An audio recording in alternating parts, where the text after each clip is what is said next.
নমস্কাৰ ৰিপৰ্টাৰ ৰেকনে নিউজৰ প্ৰতিগৰাকী দৰ্শককে মই মৃন্ময় তালুকদাৰে স্বাগতম জনাইছো। লৈ আহিছো এক গুৰুত্বপূৰ্ণ ৰাজনৈতিক খবৰ।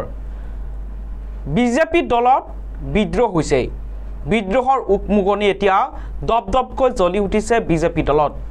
একাংশ জ্যেষ্ঠ বিজেপি নেতা প্ৰাক্তন বিধায়ক আৰু প্ৰাক্তন সাংসদে এতিয়া বিজেপি দল ত্যাগ কৰিবলৈ প্ৰস্তুত হৈছে।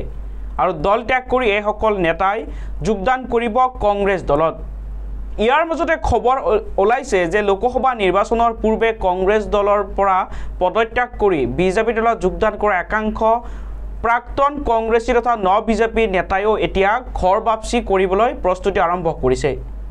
আৰু এই সন্দৰ্ভত এতিয়া মন্তব্য কৰিছে ধুবুৰী লোকসভা সমষ্টিৰ সাংসদ ৰকিবুল হুছেইনে। যিসকল নেতাই নিৰ্বাচনৰ পূৰ্বেই দলীয় প্ৰাৰ্থীসকলক হলঠেকত পেলাই বিজেপি দলত যোগদান কৰিছিল, এই নেতাসকলক কোনোপধ্যে কংগ্ৰেছ দলে গ্ৰহণ নকৰে। চৰ্চা চলিছিল যে প্ৰাক্তন মন্ত্ৰী অকণ বৰাৰ পুত্ৰ মানস বৰাও কংগ্ৰেছ দললৈ পুনৰ উভতি আহিব। আৰু এই সন্দৰ্ভত ৰকিবুল হুছেইনে স্পষ্টভাৱে মন্তব্য কৰিছে যে মানস বৰাই কংগ্ৰেছ দললৈ ঘূৰি আহিব নালাগে। কংগ্ৰেছ দলত ঘূৰি আহিব বিচাৰিলেও মানস বৰাক কংগ্ৰেছ দলে আদৰিব নালাগে বুলি এতিয়া মন্তব্য কৰিছে ৰকিবুল হুছেইনে।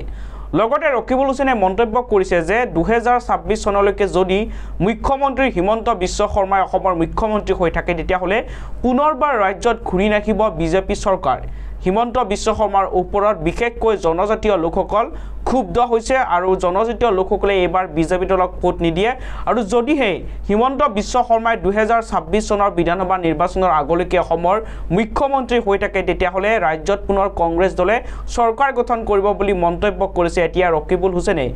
দল ত্যাগ কৰা যিসকল নেতা আছিল বা যিসকল জ্যেষ্ঠ বিজেপি নেতাই কংগ্ৰেছ দলত যোগদান কৰিব বুলি চৰ্চা চলিছে, এই নেতাসকল সন্দৰ্ভত মন্তব্য কৰি ৰকিবুল হুছেইনে কৈছে যে আমি চালি জাৰি চাই কিছু সংখ্যক নেতাক আমি কংগ্ৰেছ দলে আদৰি ল'ম বুলি এতিয়া মন্তব্য কৰিছে ৰকিবুল হুছেইনে। এই সন্দৰ্ভত ৰকিবুল হুছেইনে আৰু কি মন্তব্য আগবঢ়াইছে এই মন্তব্য আমি আপোনালোকক শুনাব লৈছোঁ।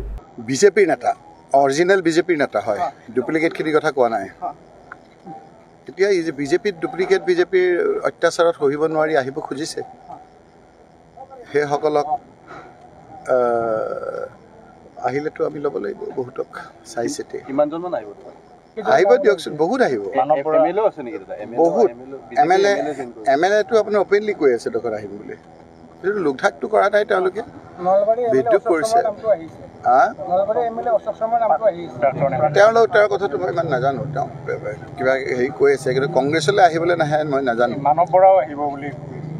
কোন মানৱ বৰা? তেওঁ কোন? ক'লৈ আহিব? আৰু পুনৰ কংগ্ৰেছলৈ আহিব। মই তেওঁৰ কথাটো অহা নাই, তেওঁক আহিলেও ল'ব নালাগে। মোৰ মতেৰে তেওঁ আহিলে ল'ব নালাগে। জানুৱাৰীত বহু নেতা কংগ্ৰেছৰ পৰা খালী হ'ব, নিৰ্বাচনৰ আগত খালী হ'ব বুলি কৈছে কংগ্ৰেছৰ। আজি যখন মই এটা চালোঁ, তেওঁলোকৰ বিজেপিৰ ডাঙৰ RSSৰ নেতাই কৈছে যে আগতে আমাৰ বিজেপিত আছিল যে কাৰোবাক বুজাই পেলাই ৰখাটো, এতিয়া বুজাই পেলাই নাৰাখে, যাবলৈ গৈছে। তেওঁৰে দেখোন তলি উদং হ'ব। আমাৰ নেতা কোনোবা কি হয় মই নাজানো। 26ত কিন্তু ৰাইজে তেওঁক একে তলি উদং কৰি দিব। 26ত মই এটা নকওঁ যে বিজেপিক মানুহে ইমান বেয়া পাইছে বুলি, কিন্তু হিমন্ত বিশ্ব শৰ্মা যদি মুখ্যমন্ত্ৰী থাকে, আজিৰ তাৰিখত মই আপোনাৰ বজালিত মই আজি আপোনাক ক'লোঁ, আপোনালোকে লিখি ৰাখক যে কংগ্ৰেছৰ নেতৃত্বত চৰকাৰ হোৱাটো খাটাং, যদি হিমন্ত বিশ্ব শৰ্মা মুখ্যমন্ত্ৰী হৈ থাকে খাটাং। কাৰণ মই বহুতত কৈছোঁ, এতিয়াও ক'ম যে সামগ্ৰিকভাৱে জনজাতি মানুহখিনিয়ে তেওঁক বেয়া পাইছে, বিভিন্ন জাতি জনগোষ্ঠীৰ মানুহে বেয়া পাইছে, এই উদ্ভণ্ডালি এই কথা বতৰাবিলাক মানুহে বেয়া পাইছে। আকৌ মুখ্যমন্ত্ৰীয়ে কৈছে আমাৰ বোলে আমাৰ কংগ্ৰেছ অফিচত কি আছে তেওঁ গম পায়। মুখ্যমন্ত্ৰী সেইবিলাক কাম নেকি কওকচোন? কোৰ মুখ্যমন্ত্ৰী এতিয়া বানপানী কথা ক'ব লাগে, এই হত্যাবিলাক হৈ আছে, ড্ৰাগছ হৈ আছে, সেইবিলাক খবৰ ল'ব লাগে।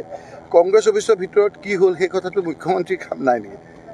এনেধৰণৰ মুখ্যমন্ত্ৰী, আগৰ মুখ্যমন্ত্ৰী এইবিলাক কৰিব নেকি মোক কওকচোন? খুচুৰা কথাত তেওঁৰ দাম বহুত সময়।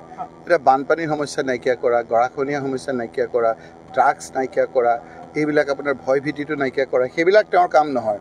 তেওঁৰ কাম হ'ল যে কংগ্ৰেছৰ ভিতৰত কি হৈছে সেইটো মানুহ, এতিয়া মোৰ লগত কি হৈছে, মোৰ লগত থকা দেখোন তেওঁৰ পুলিচৰ 2-এজন মানুহক কৈ দিলেই তো গম পোৱা যায়।